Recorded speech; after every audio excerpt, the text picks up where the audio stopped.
जय हिंद। एक बार फिर से आप सभी का दिल खोलकर हार्दिक स्वागत है। उत्तर प्रदेश पुलिस कांस्टेबल भर्ती 2022 असिस्टेंट ऑपरेटर या फिर हेड ऑपरेटर की अगर आप तैयारी करते हैं तो आपकी साइंस की क्लास स्टार्ट हो चुकी है। आप सभी प्यारे भाई बहन ये तो जानते हैं कि आज आपकी जीके की क्लास नहीं हुई। इसका कारण ये है कि आप हमारा सपोर्ट नहीं करते हैं। देखो गाइस, अगर आपको मतलब इच्छा नहीं है पढ़ने की, या फिर गाइस अगर आपको उसमें इंटरेस्ट नहीं है, तो मैं खुद क्लास नहीं लूँगा। मेरा उससे ना तो कोई बेनिफिट है और ना ही गाइस मुझे उससे कुछ भी फ़ायदे मिल रहे हैं। मैं क्लास नहीं बनाऊँगा, मेरे को कुछ भी गाइस फ़ायदा नहीं है, ठीक है? मैं केवल और केवल क्लास इसलिए ले रहा हूँ ताकि गाइस आप सभी का सिलेक्शन हो सके। लेकिन जब आपका ही इंटरेस्ट नहीं है पढ़ने में, जब आप ही नहीं चाहते हैं कि मैं पढ़ाई करूँ और मेरा सिलेक्शन हो जाए, तो गाइस मेरे को मेहनत करने से क्या फ़ायदा। वैसे गाइस मैं आपको बता दूं कि साइंस की क्लास मैं इसलिए ले रहा हूं क्योंकि बच्चे कह रहे हैं कि साइंस की क्लास बंद नहीं होनी चाहिए, तो मैं साइंस की क्लास तो आपका ले ही रहा हूं। लेकिन गाइस अगर आप कहेंगे तो मैं जीके की क्लास भी लूँगा, लेकिन एक शर्त पर। मैं आप सबको बता दूं कि जीके की क्लास तभी आपकी आएगी जब आप क्लास में इंटरेस्ट लेंगे, यानी कि क्लास को अपने भाई बहन तक शेयर करेंगे और सपोर्ट करेंगे। गाइस अगर मैं आपके लिए पूरी जी जान पूरी शिद्दत के साथ लगा हुआ हूँ, आपके सपने को पूरा करने के लिए पूरी ताकत लगाता हूँ, तो आप सबकी जिम्मेदारी, आप सभी का कर्तव्य बनता है, आप सभी प्यारे भाई बहन का ये फ़र्ज़ है कि कम से कम आप क्लास को तो लाइक कर ही दिया करो। मेरे प्यारे भाई बहन, अगर आप तैयारी करते हैं और अगर आप क्लास को इंटरेस्ट में लेते हैं, तो आपको डेली क्लासेस मिलेंगी, अन्यथा क्लास बंद कर दी जाएगी। कुछ भी गाइस बेनिफिट नहीं है, ठीक है? मैं आपको यहाँ पर सीधे गाइस और कड़वी बातों में बता रहा हूँ। अब आपको गाइस जो कुछ भी समझ में है वो समझना। ये हमारी साइंस की क्लास नंबर 17 है। गाइस मैं आपके लिए जितनी भी मदद कर दूं गाइस, उतना ही आप सबके लिए कम है। गाइस मैं आपको जो कुछ भी देता हूं, जैसे मैंने बुक्स दी है अपने टेलीग्राम पर, आपने देखा होगा। जितनी भी क्लासेस होती हैं, सारी क्लासेस की पीडीएफ भी आपको हमारे टेलीग्राम पर मिलती है। अगर आप व्हाट्सएप ग्रुप से जुड़े हैं तो व्हाट्सएप ग्रुप पर भी आपको उसकी पीडीएफ वगैरह मिल जाती हैं। लेकिन गाइस आप सभी ऐसे हैं कि ना तो गाइस आप हमारा कुछ भी सपोर्ट करते हैं और ना ही गाइस आप किसी को इस क्लास के बारे में बताते हैं। देखो, अगर मैं आपके लिए मेहनत करता हूँ तो आपकी ज़िम्मेदारी, आपका फ़र्ज़ बनता है कि कम से कम आप क्लास को शेयर कर दिया करो। अगर आप क्लास पाना चाहते हैं डेली, तो कमेंट सेक्शन में ये कमेंट कर ज़रूर कर देना कि हाँ सर, मैं आपके लिए सपोर्ट करने के लिए पूरी तरीके से तत्पर हूँ, मैं सपोर्ट करूँगा। ये कमेंट सेक्शन में कमेंट ज़रूर कर देना अगर आप क्लास डेली पाना चाहते हैं तो। अगर कमेंट नहीं करोगे तो क्लास भी नहीं आएगी मेरे प्यारे भाई। वैसे भी हमारे पास टाइम मैनेजमेंट की बहुत कमी है, गवर्नमेंट सर्विस है ना, तो बिल्कुल गाइस आपका क्लास मैं बंद कर दूँगा, कुछ भी मेरे को फ़ायदा नहीं है। और ना ही गाइस मैं कुछ भी क्लास आपकी लेने की इच्छा करता हूँ। जब आप ही इंटरेस्ट नहीं लेते हैं तो मेरे को इंटरेस्ट कहाँ से आएगा, मेरे को मोटिवेशन कहाँ से आएगा जब आप क्लास को देखते ही नहीं है, ठीक है? तो अब आपकी आगे इच्छा है गाइस, जो कुछ भी आपके प्रति हो, जो कि आपके मन में हो गाइस, वो आप समझ सकते हैं कि आपको क्या करना है, डेली क्लासेस पाना है या फिर नहीं, वो आपके प्रति है, ठीक है? अब वो आपके ऊपर डिपेंड करता है कि आपको क्या करना चाहिए। फिलहाल गाइस अब आइए हम बढ़ते हैं क्लास की तरफ और आप सबको हर एक क्वेश्चन का आंसर देना है। फर्स्ट क्वेश्चन आपके सामने, क्वेश्चन क्या कह रहा है? क्वेश्चन कह रहा है कि इलेक्ट्रॉन वोल्ट इकाई होती है। अब आप सबको ये बताना है कि इलेक्ट्रॉन वोल्ट जो है यह किसकी इकाई होती है। हर एक क्वेश्चन आपके प्रीवियस ईयर क्वेश्चन आते हैं जो कि गाइस आपके पिछले वर्ष के परीक्षाओं में पूछे जाते हैं। तो गाइस मैं आपके लिए वही क्वेश्चंस लेकर आता हूं जो आपकी परीक्षाओं में पूछे जा सकते हैं और जो आपकी परीक्षाओं में पूछे गए हैं और बार बार पूछे जाने की संभावनाएं बन रही हैं, वही क्वेश्चंस मैं आपके लिए लेकर आता हूँ। तो गाइस अगर मैं आपके लिए जी जान के साथ लगा हूँ, तो आप सभी की जिम्मेदारी कि आप भी सपोर्ट करने की कोशिश कीजिए। इलेक्ट्रॉन वोल्ट जो है गाइस, ये ऊर्जा की इकाई है, आप सभी प्यारे भाई बहन तो जानते ही हैं। करेक्ट आंसर हो जाएगा आपका ऑप्शन नंबर ए। आवेश का गाइस जो एसआई इकाई होता है वह होता है कूलाम, सभी जानते हैं मेरे प्यारे भाई, कूलाम होता है। इसके अलावा विभवांतर का कहा जाए तो विभवांतर का वोल्ट होता है। और जो शक्ति है मेरे प्यारे भाई, शक्ति का कहा जाए तो ये SI मात्रक होता है वाट। ओके, चलिए भैया ये आपका पूछा गया था, देख लो यूपी पीसीएस यूडीए प्रीलिम्स 2008 की परीक्षा में ये आपका पूछा गया है। दैट मीन्स ये हुआ मेरे प्यारे भाई कि क्वेश्चन आपका इंपॉर्टेंट बहुत ही अच्छा है। चलो भैया अगला क्वेश्चन आपके सामने, क्वेश्चन क्या कह रहा है थोड़ा समझना। क्वेश्चन कह रहा है कि थियोडोलाइट यंत्र से क्या मापा जाता है। वेरी वेरी इंपॉर्टेंट क्वेश्चन है, फटाफट आंसर दीजिए। थियोडोलाइट से क्या मापा जाता है। देखो गाइस अगर आपसे ये क्वेश्चन पूछा जाता है तो सबसे पहले मैं आपको यहाँ पर सलाह दूंगा कि आप इस क्वेश्चन का स्क्रीनशॉट ले लो। कहने का मतलब ये है मेरे प्यारे भाई कि ये क्वेश्चन जो है आपका ये इंपॉर्टेंट है। ओके, देखो थियोडोलाइट से क्या मापा जाता है, तो थियोडोलाइट से गाइस लंबवत कोण मापे जाते हैं, ठीक है। लंबवत कोण को मापने के लिए हम थियोडोलाइट का यंत्र का प्रयोग करते हैं। सूर्य की किरणों की तीव्रता जो मेरे प्यारे भाई यह एक्टियोमीटर से मापी जाती है। मैं यहाँ पर लिख दे रहा हूँ थोड़ा गाइस, क्लास थोड़ी लंबी होगी, ठीक है, लेकिन इसमें समझाने की हम गाइस पूरी कोशिश करेंगे। देखो यहाँ पर जो सूर्य किरणों की तीव्रता है मेरे प्यारे भाई, यह एक्टियोमीटर से मापी जाती है। किससे मापी जाती है? एक्टियोमीटर। ओके, अगला है कि द्रव्यों की श्यानता। द्रव्यों की श्यानता जो है मेरे प्यारे भाई यह किस यंत्र से मापी जाती है? तो यह मापी जाती है आपका विस्कोमीटर से। किससे मापी जाती है? विस्कोमीटर से। ओके, भूकंप की तीव्रता तो आप जानते ही हैं कि सिस्मोग्राफ से भूकंप की तीव्रता मापी जाती है। और आरवी एग्जाम 2017 में आपका एक क्वेश्चन पूछा गया था। अगला क्वेश्चन है कि कॉस्मिक किरणों के संबंध में दिए गए विकल्पों में से विचार कीजिए। कहने का मतलब है कि कॉस्मिक किरणें जो हैं ये आवेशित होती हैं, अनावेशित होती हैं, या आवेशित और अनावेशित दोनों हो सकती हैं, या फिर उपर्युक्त में से कोई नहीं। इंपॉर्टेंट क्वेश्चन है, सभी मित्र इसका आंसर देंगे। करेक्ट आंसर क्या हो जाएगा? देखो, कॉस्मिक किरणों के संबंध में दिए गए विकल्पों में विचार करना है। याद रखना मेरे प्यारे भाई, जो कॉस्मिक किरणें होती हैं, कॉस्मिक रेस होती हैं, ये गाइस जो हैं ये एक आवेशित कण होते हैं। क्या होते हैं मेरे प्यारे भाई? आवेशित कण होते हैं, या फिर जिन्हें आप कहते हो चार्जबल पार्टिकल। तो गाइस आपका यहाँ पर करेक्ट आंसर क्या हो जाएगा? Option number A. जो भी प्यारे भाई बहन प्यारे मित्र ऑप्शन ए बता रहे हैं, बिल्कुल करेक्ट आंसर आपका हो जाएगा। ये क्वेश्चन आपका पूछा गया था बीपीएससी प्रीलिम्स 2015 की परीक्षा में। अगला क्वेश्चन आपके सामने कि एफएम, गाइस आप सभी जानते हैं कि एफएम जो रेडियो आता है ना, उसके प्रसारण सेवा में प्रयुक्त होने वाले आवृत्ति बैंड का परास जो है यह कितना होता है? देखो गाइस आप सभी जानते हैं कि चाहे वो आपका यूपी पुलिस का असिस्टेंट ऑपरेटर का एग्जाम हो, हेड ऑपरेटर का एग्जाम हो, या फिर गाइस वो आपका रेडियो ऑपरेटर का एग्जाम हो, आप सभी जानते हैं कि हर एक सब्जेक्ट में आपको 50% फतह करना अनिवार्य कर दिया गया है। हर एक सब्जेक्ट में आपको 50% अंक अर्जित करने पड़ेंगे, चाहे वह गाइस प्रसामान्यकृत करने के बाद हो। कहने का मतलब है जो खतरनाक चीज़ होती है वो होता है आपका नॉर्मलाइजेशन। तो नॉर्मलाइजेशन होने के बाद चाहे आपका 50% पूर्ण हो, या फिर गाइस आपका रॉ मार्क्स ही 50% है, आपको हर हाल में किसी न किसी तरीके से हर एक सब्जेक्ट में 50% अर्जित करना पड़ेगा अगली गाइस भर्ती परीक्षाओं के दूसरे चरण को क्वालिफाई करने के लिए। ठीक है, तो आपको हर एक सब्जेक्ट को ध्यान देकर पढ़ना होगा, चाहे वो आपका हिंदी हो, रीजनिंग हो, मैथ हो, या फिर गाइस आपका जीके हो, या फिर आपका फिजिक्स हो, सामान्य ज्ञान, विज्ञान, कुछ भी हो, हर एक सब्जेक्ट को आपको ध्यान देकर के पढ़ाई करना होगा। ठीक है, अब आगे आपकी मर्जी, आप जो कुछ भी गाइस आपके मन में हो कि आप पढ़ाई करना चाहते हैं या नहीं, वो आपके ऊपर डिपेंड करता है। देखो एफएम गाइस जो होता है, यानी कि गाइस आपका जो रेडियो प्रसारण है, इसकी सेवा में प्रयुक्त होने वाले आवृत्ति बैंड का परास जो होता है यह 88 से लेकर के 108 एमएच के मध्य होता है। ठीक है, तो 88 से लेकर के 108 एमएच के मध्य होता है। चलो भैया अगला क्वेश्चन आपके सामने, क्वेश्चन नंबर 5 क्या कह रहा है थोड़ा समझना। और आपको ये क्वेश्चन थोड़ा टफ लग रहा होगा, ठीक है, लंबा चौड़ा, और ये आपको पहाड़ जैसा लग रहा होगा, लेकिन मानकर चलो बिल्कुल चूहिया जैसा प्रश्न है। ठीक है, क्वेश्चन क्या कह रहा है कि पराश्रव्य तरंगों के बारे में निम्नांकित कथनों पर विचार कीजिए।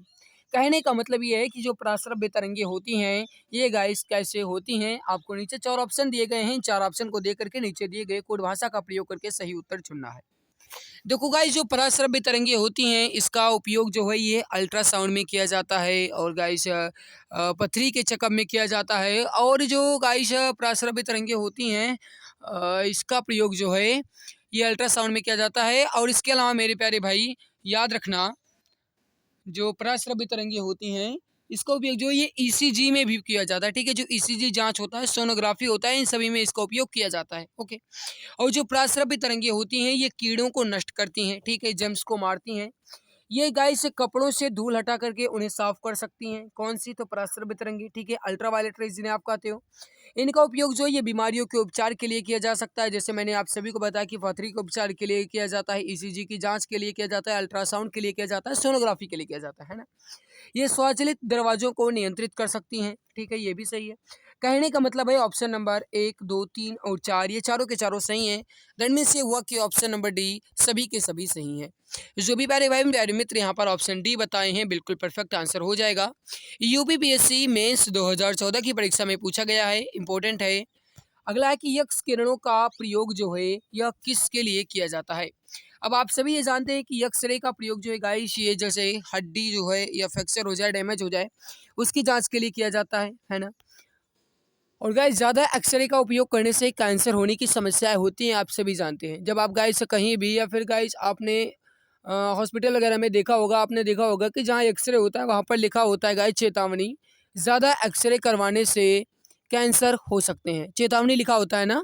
तो गाइस इसका जो हानिकारक प्रभाव है वह हो सकता है कैंसर। ओके।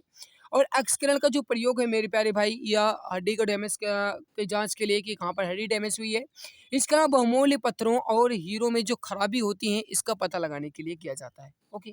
तो कहने का मतलब है ऑप्शन नंबर बी आपका यहाँ पे बिल्कुल करेक्ट, बिल्कुल परफेक्ट आंसर हो जाएगा।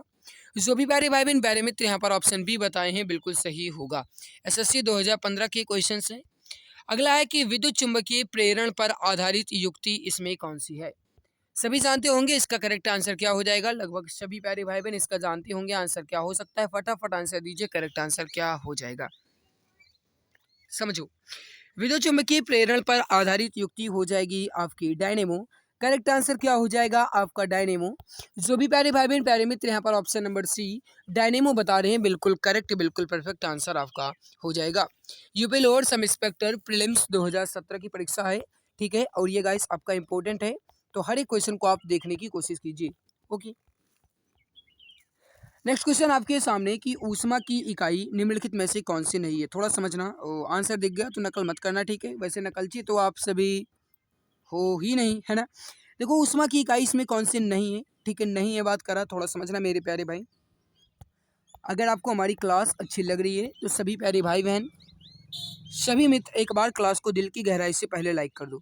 अगर आप डेली क्लास पाना चाहते हैं, अगर आप ये चाहते हैं कि आपको गाइस जो क्लासेस मिल रही हैं ये पर डे क्लास हो, यानी डेली क्लास हो, क्लास बंद ना हो। गाइस वैसे भी मैंने जी की क्लास बंद कर दी है, उन सभी का कारण आप सभी ही हो, ठीक है।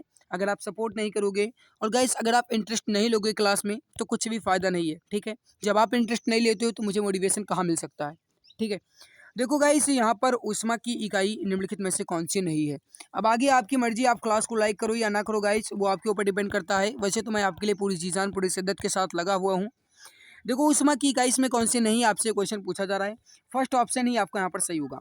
देखो जो सेंटीग्रेड है मेरे प्यारे भाई, सेंटीग्रेड कहा जाए या सेल्सियस कहा जाए, बात एक ही है ना। तो सेंटीग्रेड या सेल्सियस जो है ये तापमान की इकाई होती है, तो यहाँ पर ऑप्शन नंबर ए ही होगा आपका। कैलोरी जो है मेरे प्यारे भाई यह खाद्य ऊर्जा की इकाई भी होती है, इसके अलावा ये खाद्य ऊष्मा की भी, सॉरी ऊष्मा की इकाई होती है और खाद्य ऊर्जा की भी इकाई होती है। Okay, calorie. अर्घ जो है मेरे प्यारे भाई यह ऊष्मा का सीजीएस पद्धति में मात्रक होता है। आप सभी जानते हैं गाइस कि एक अर्घ बराबर होता है 10⁻⁷ जूल, है ना। और जूल तो आपका होता ही है, ये तो सभी जानते हैं। तो कहने का मतलब है ऑप्शन नंबर ए ही आपका यहाँ पे बिल्कुल परफेक्ट आंसर हो जाएगा। UP lower sub inspector prelims 2017 के क्वेश्चन है। हर एक क्वेश्चन आपकी बड़ी बड़ी परीक्षाओं में पूछे गए हैं, तो गाइस आप हर एक क्वेश्चन को समझने की कोशिश करना। अगला है कि ताप के निम्नलिखित में से किस पैमाने में ऋणात्मक मान नहीं होता। थोड़ा समझना, ऋणात्मक मान नहीं होता, तापमान के किस पैमाने में ऋणात्मक मान नहीं होता। ऑप्शन है सेल्सियस, फ़ारेनहाइट या फिर केल्विन या फिर र्यूमर। देखो सेल्सियस में भी ऋणात्मक मान हो सकता है गाइस, जो नेगेटिव मान होते हैं या फिर कहा जाए नेगेटिव वैल्यू होती है, ये गाइस सेल्सियस में भी हो सकता है, या फिर जिन्हें आप कहते हो सेंटीग्रेड। फ़ारेनहाइट में भी हो सकता है, र्यूमर में भी हो सकता है, लेकिन गाइस केल्विन में कभी नहीं हो सकता ऋणात्मक मान। दरमियान से हुआ मेरे प्यारे भाई ऑप्शन नंबर सी आपका बिल्कुल परफेक्ट होगा, बिल्कुल करेक्ट आंसर हो जाएगा। जो भी प्यारे भाई बहन प्यारे मित्र ऑप्शन सी बता रहे हैं बिल्कुल सही होगा। अगला क्वेश्चन है कि दो समान द्रव्यमान की वस्तुओं की गतिज ऊर्जाओं का अनुपात 4:9 है, तो उनके वेगों का अनुपात कितना होगा। देखो मैं आप सबको यहाँ पर बता दूं, देखो मैं आपको बता दूं कि आज गाइस आपके जो क्लास है ये थोड़ी लंबी ज़रूर हो सकती है, लेकिन आज मैं गाइस हर संभव आपको समझाने की कोशिश करूंगा, ठीक है। हर एक क्वेश्चन को समझाने की कोशिश करूंगा क्योंकि आज के क्वेश्चन काफ़ी ज़्यादा इंपॉर्टेंट है। हर एक क्वेश्चन आपकी बड़ी बड़ी परीक्षाओं में पूछे गए हैं, तो आपकी दृष्टि से गाइस कहा जाए या फिर कहा जाए तो परीक्षा की दृष्टि से आपके एग्जाम के पॉइंट ऑफ व्यू से हर एक क्वेश्चन आपके इंपॉर्टेंट है। ओके। देखो दो समान द्रव्यमान की वस्तुओं की गतिज ऊर्जा गाइस कहता है या फिर आप कहते हो काइनेटिक एनर्जी। इसका फार्मूला क्या होता है, 1/2 mv², है ना, ये फार्मूला होता है। फिर कहा गया इसका अनुपात कितना है, 4:9 है। तो इसके वेगों का अनुपात कितना होगा मेरे भैया, 1/2 हो जाएगा, यानी इसका आधा हो जाएगा, है ना। तो इसका आधा हो जाएगा, मतलब इसका आधा हो जाएगा 2:3। कहने का मतलब है ऑप्शन नंबर बी आपका बिल्कुल परफेक्ट होगा, बिल्कुल करेक्ट आंसर हो जाएगा। 2:3 या 2:3 आपका बिल्कुल करेक्ट आंसर हो जाएगा। ये भी आपका यूपी लोअर सब इंस्पेक्टर में परीक्षा में पूछा गया। अगला थोड़ा समझना, जब कोई तरंग किसी दर्पण में से परावर्तित होती है तो परिवर्तन आता है उसके किस गुण से? आयाम से, आवृत्ति से, तरंग दैर्ध्य से या फिर वेग से? देखो, जब कोई तरंग किसी भी दर्पण में से परावर्तित होती है यानी उसमें उसका रिफ्लेक्शन होता है तो वह उसके किस से होता है? मेरे प्यारे भाई याद रखना, वह उसके आयाम से होता है। कहने का मतलब है ऑप्शन नंबर ए आपका बिल्कुल करेक्ट होगा। जो भी प्यारे भाई बहन प्यारे मित्र यहाँ पर ऑप्शन ए आयाम बता रहे हैं, बिल्कुल करेक्ट, बिल्कुल परफेक्ट आंसर आपका हो जाएगा। अगला क्वेश्चन आपके सामने, क्वेश्चन क्या कह रहा है थोड़ा समझना। क्वेश्चन है मेरे प्यारे भाई कि पृथ्वी के चुंबकीय क्षेत्र का कारण है, थोड़ा समझना और इम्पोर्टेंट है, आपका स्क्रीनशॉट ले सकते हो आप। ये भी आपका यूपी पीसीएस की मेंस परीक्षा 2011 या 17 इसी में कहीं पूछा गया है। ऊपर करेंगे तो आपका आंसर दिख जाएगा। देखो, पृथ्वी के चुंबकीय क्षेत्र का कारण है वह है गाइस ध्रुव कोड, या फिर कहते हो जो गाइस पृथ्वी की कोड होता है जिन्हें कहते हैं दी कोर, है ना। दी कोर आप सभी ने फिल्म भी देखी होगी। देखो गाइस, जो ब्लू कोड है इसके अंदर की जो चक्र धाराएं हैं ये गाइस इसी के कारण, जो पृथ्वी का चुंबकीय क्षेत्र है ये इसी के कारण होता है ना। तो करेक्ट आंसर क्या होगा आपका? ऑप्शन नंबर ए बिल्कुल करेक्ट, बिल्कुल परफेक्ट, बिल्कुल करेक्ट आंसर आपका हो जाएगा। ये 2011 में क्वेश्चन आपका पूछा गया है। ओके, इस क्लास की पीडीएफ आपको हमारे Telegram channel exam Guruji by Arvind sir पर मिल जाएगी। अगर आप इस प्यारे YouTube channel exam Guruji by Arvind sir पर पहली बार आए हैं और अगर आपको लगता है कि आपका गाइस ये questions very very important question है, इस बार आप सभी का सिलेक्शन हो जाएगा, इस बार आपकी एक सीट कंफर्म है, तो जो भी प्यारे भाई बहन चैनल पर पहली बार आए हैं वे चैनल को सब्सक्राइब करके सदस्यता ले सकते हैं। गाइस वैसे भी इस पर आप स्वतंत्र हैं, आपकी इच्छा आपके ऊपर डिपेंड करता है कि आप सब्सक्राइब करते हैं या नहीं। लेकिन गाइस मैं आपको यही सलाह दूंगा कि आप चैनल को सब्सक्राइब कर लीजिए ताकि आने वाली हर लाइव क्लास की नोटिफिकेशन आपको टाइम टू टाइम मिला करे। और इसके अलावा मेरे प्यारे भाई जितने भी क्लासेस अपलोड होती हैं, कोई भी न्यू वैकेंसी आती है तो उसकी बारे में भी आपको जानकारी मिला करे, ठीक है। तो इससे आपको बेनिफिट ही मिलेगा, कोई भी गाइस आपको नुकसान नहीं होने वाला है। देखो क्वेश्चन क्या कह रहा है कि कौन सी लंबाई 10⁻³ मीटर के बराबर होती है? इसका करेक्ट आंसर हो जाएगा, वो हो जाएगा एक एक्सरे। ओके, एक एक्सरे यूनिट जो है गाइस ये होती है 10⁻³ मीटर के बराबर। सही आंसर होगा आपका ऑप्शन नंबर बी। अगला क्वेश्चन आपके सामने, क्वेश्चन क्या कह रहा है, एक नैनो कण का आकार निम्न में से किसके बीच होता है? आप सभी जानते हैं कि जो गाइस नैनोमीटर होता है ये होता है 10⁻⁹ मीटर। और जो नैनो कण है गाइस ये होता है, अगर आपसे पूछा जाता है तो याद रखना, ये होता है 1 नैनोमीटर से 100 नैनोमीटर के बराबर। करेक्ट आंसर क्या होगा आपका? Option number C. जो भी प्यारे भाई बहन प्यारे मित्र ऑप्शन सी बता रहे हैं, बिल्कुल करेक्ट, बिल्कुल परफेक्ट आंसर आपका हो जाएगा। ये आपका पूछा गया है उत्तराखंड पीसीएस प्रीलिम्स 2012 की परीक्षा में। गैस बड़ी बड़ी परीक्षाओं में हर एक क्वेश्चन आपके पूछे गए हैं तो थोड़ा समझना। ओके, चलो भैया अगला क्वेश्चन आपके सामने, पुक्सल तारे या फिर जिन्हें आप कहते हो धूमकेतु, ये जो है गाइस इसकी जो पूंछ होती है या किस दिशा में सदैव होती है?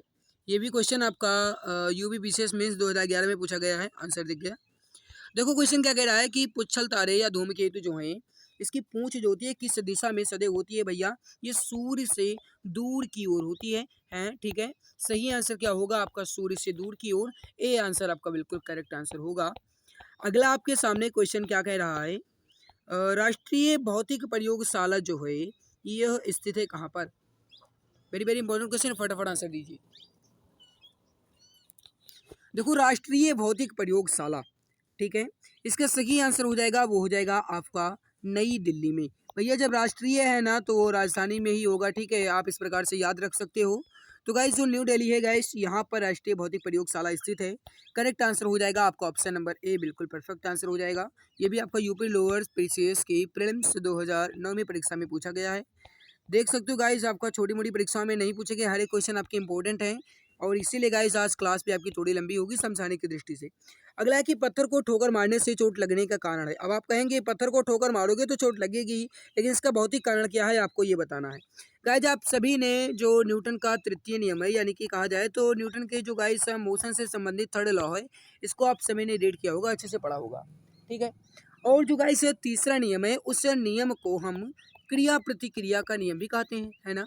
क्रिया प्रतिक्रिया का नियम भी तो कहा जाता है कि अगर आप किसी वस्तु पर गाइस ठोकर मारोगे या फिर किसी वस्तु को अगर आप पुश करोगे या फिर कहा जाए तो पुल करोगे, तो वह वस्तु भी आपको गाइस उतना ही फोर्स डिपेंड करेगी, ठीक है, आपके कार्य के विपरीत या फिर आपकी दिशा के विपरीत, और इसे ही कहा जाता है क्रिया प्रतिक्रिया। तो गाइस जो पत्थर है ये ठोकर मारने से चोट लगने का कारण जो है वह है प्रतिक्रिया है, ठीक है। करेक्ट आंसर क्या होगा मेरे प्यारे भाई? ऑप्शन नंबर सी आपका बिल्कुल करेक्ट आंसर हो जाएगा। एसएससी 2009 में पूछा गया है। अगला है कि पदार्थ के संवेग और वेग के अनुपात से कौन सी भौतिक राशि प्राप्त की जाती है? फटाफट आंसर दीजिए। करेक्ट आंसर क्या हो जाएगा मेरे प्यारे भाई? जल्दी जल्दी आंसर दीजिए। देखो गाइस ये आपका इजी क्वेश्चन है। सही आंसर हो जाएगा आपका, वो हो जाएगा उसका मॉस प्राप्त किया जाता है या फिर कहा जाए तो उसके द्रव्यमान प्राप्त किए जाते हैं। करेक्ट आंसर क्या हो जाएगा आपका? Option number C. Option number C आपका बिल्कुल करेक्ट, बिल्कुल परफेक्ट आंसर हो जाएगा। अगला क्वेश्चन आपके सामने मेरे प्यारे भाई, क्वेश्चन क्या कह रहा है? देखो लंबे चौड़े क्वेश्चन दिख रहे होंगे लेकिन थोड़ा समझना, इजी क्वेश्चन है, वेरी वेरी इंपॉर्टेंट भी है और इजी भी है। क्वेश्चन क्या कह रहा है कि जब एक व्यक्ति तीव्र प्रकाश क्षेत्र से अंधेरे कमरे में प्रवेश करता है तो उसे कुछ समय के लिए स्पष्ट दिखाई नहीं देता, बाद में धीरे धीरे उसे चीजें दिखाई देने लगती हैं, इसका कारण क्या है? देखो जब गाइस आप किसी धूप में से अगर आप अपने घर में जाएंगे या बंद कमरे में जाएंगे तो आपको सब कुछ काला काला दिखेगा, भले ही कमरे में गाइस उजाले हो, रोशनी हो, फिर भी आपको सब कुछ काला दिखेगा। इसका कारण जानते हो क्या है? इसका कारण है गाइस कि जो आंखों का अंधेरा है गाइस ये कुछ समय के लिए अनुकूलित हो जाता है, ठीक है। ये गाइस जो है ये कुछ समय के लिए उस अंधेरे के प्रति अनुकूलित हो जाता है, उस अंधेरे या फिर कहा जाए तो गाइस जिस कमरे में आप प्रवेश करते हैं उस कमरे में जो उत्पन्न अंधेरे होते हैं उस अंधेरे के प्रति गाइस वो उसी के अनुकूल हो जाता है। ओके, तो कहने का मतलब है ऑप्शन नंबर डी आपका बिल्कुल सही होगा। आंखों का अंधेरे के प्रति कुछ समय में अनुकूलित होना इसका कारण होगा। ऑप्शन नंबर डी आपका बिल्कुल परफेक्ट, बिल्कुल करेक्ट आंसर हो जाएगा। जो भी प्यारे भाई बहन प्यारे मित्र ऑप्शन डी बताए हैं बिल्कुल सही होगा। और ये आरडीएस परीक्षा प्रीलिम्स 2008 में पूछा गया है। अगला आपके सामने क्वेश्चन क्या कह रहा है कि प्रत्यावर्ती धारा को दिष्ट धारा में परिवर्तित करने वाली युक्ति कौन सी है? सभी मित्र इसका आंसर बताएंगे। क्वेश्चन क्या कह रहा है कि प्रत्यावर्ती धारा को दिष्ट धारा में परिवर्तित करने वाली युक्ति वो हो जाएगी आपकी रेक्टिफायर। ऑप्शन नंबर बी आपका बिल्कुल सही होगा। अगला देखो गाइस ये आपका न्यूमेरिकल टाइप क्वेश्चन है लेकिन थोड़ा समझना, और कहा जाए तो गाइस इस प्रकार क्वेश्चन आ भी सकते हैं, ठीक है। हालांकि गाइस आंखिक प्रश्न सिलेबस में दिया नहीं गया है, फिर भी गाइस कुछ कहा नहीं जा सकता है। वो गाइस जो कंपनी या फिर जो टेंडर गाइस लिए है कंपनी भर्ती परीक्षा की, उसके ऊपर डिपेंड करता है कि वो किस प्रकार से बनाती है, ठीक है। तो आप न्यूमेरिकल भी इजी इजी न्यूमेरिकल देखते रहना हो। भैया देखो क्वेश्चन क्या कह रहा है कि यदि 60 वाट का बल्ब प्रतिदिन 5 घंटे प्रयोग किया जाए तो 30 दिन में कितनी यूनिट बिजली खर्च होगी? देखो गाइस इसका 60 वाट यानी इसका सामर्थ्य कहा जाए या पावर कहा जाए तो कितना दिया गया है? 60 वाट दिया गया, ठीक है। और टाइम कितना दिया गया है आप यहाँ पर देख सकते हैं, 5 घंटे दिया गया है। ओके, और कितने दिन के लिए दिए गए हैं गाइस? तो 30 दिन के लिए। मतलब अगर 5 घंटे को 30 दिन के लिए निकालेंगे तो आप 5 गुणे 30 करेंगे, मतलब हो जाएगा आपका 150 मिनट या फिर गाइस कहा जाए तो 150 मिनट हो जाएगा। 150 मिनट नहीं गाइस, 150 घंटे, ठीक है। और यहाँ पर फिर कहा क्या गया है कि इसमें कितनी यूनिट बिजली खर्च होगी, आपसे ये कहा गया है मेरे प्यारे भाई। अब यहाँ पर अगर आप इसका जो गाइस बिजली निकालेंगे तो आप यहाँ पर गाइस इस 60 वाट के बल्ब को 150 से गुणा कीजिए, 60 गुणे 150, ठीक है। इसका गाइस हम पूरी एनर्जी निकालते हैं, ठीक है।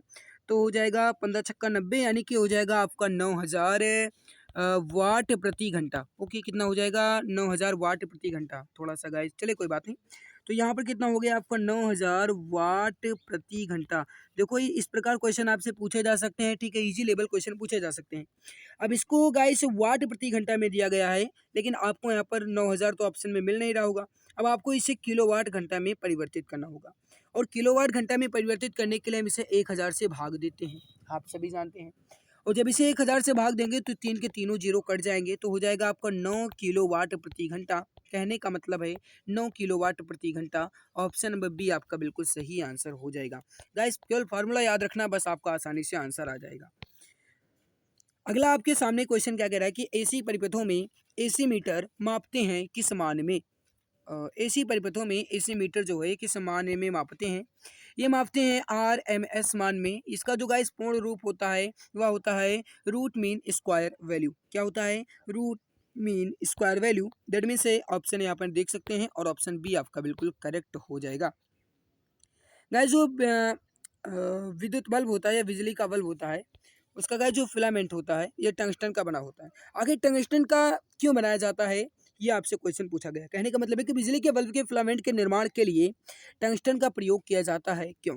क्योंकि ये सस्ती होती है, या फिर विद्युत का सुचालक होता है, या फिर गाइस जो इसका मिलेबल होता है ये गाइस अधिक होता है, आघात होता है, या फिर गाइस कहा जाए तो जो इसका गलनांक है, ठीक है, वो बहुत ऊंचा होता है या गलनांक उच्च होता है।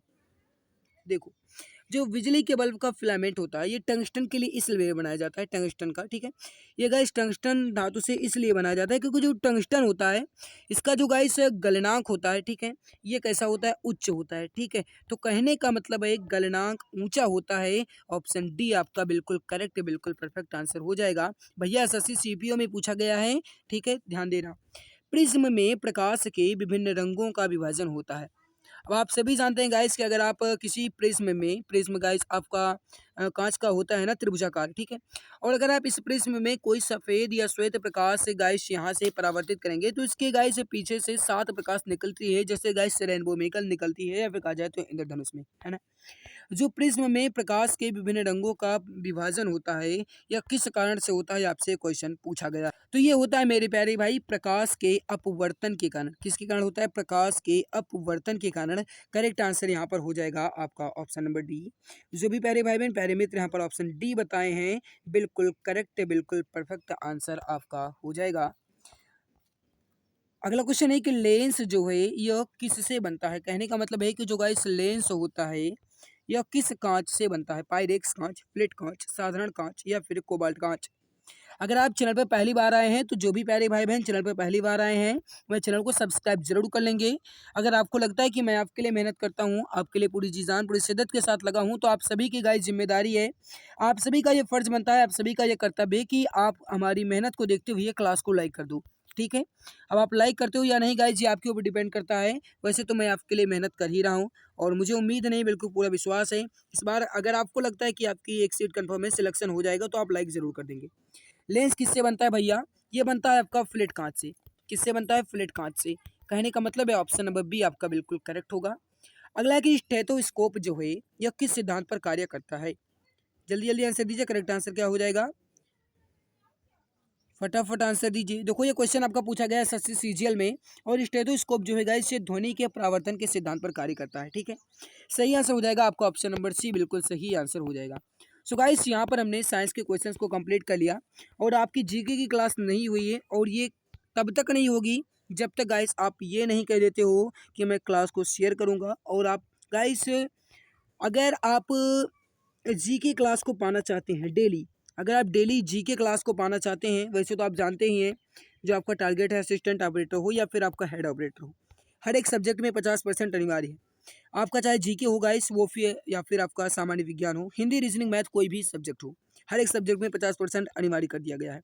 तो गाइस अगर आप जीके क्लास को डेली पाना चाहते हैं तो ये कमेंट सेक्शन में कमेंट करके आज ज़रूर बताना कि हाँ हम सपोर्ट करेंगे, क्लास को शेयर करेंगे और हर एक अपने प्यारे भाई बहन तक इस क्लास के बारे में उनको सूचना देंगे।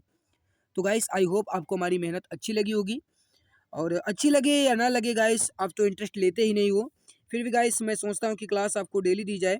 फिर भी अगर आप क्लास को इंटरेस्ट नहीं लेंगे तो गाइस हमें कुछ भी मोटिवेशन नहीं मिल सकता है। जब आप क्लास को शेयर नहीं करोगे, बच्चे नहीं देखेंगे, तो हमारे पढ़ाने का मतलब क्या रह जाएगा? कुछ नहीं, है ना। तो आज की इस क्लास में बस इतना ही। अच्छी लगी है तो गाइस आपकी इच्छा, मिलते हैं दूसरे नई क्लास में, तब तक के लिए धन्यवाद।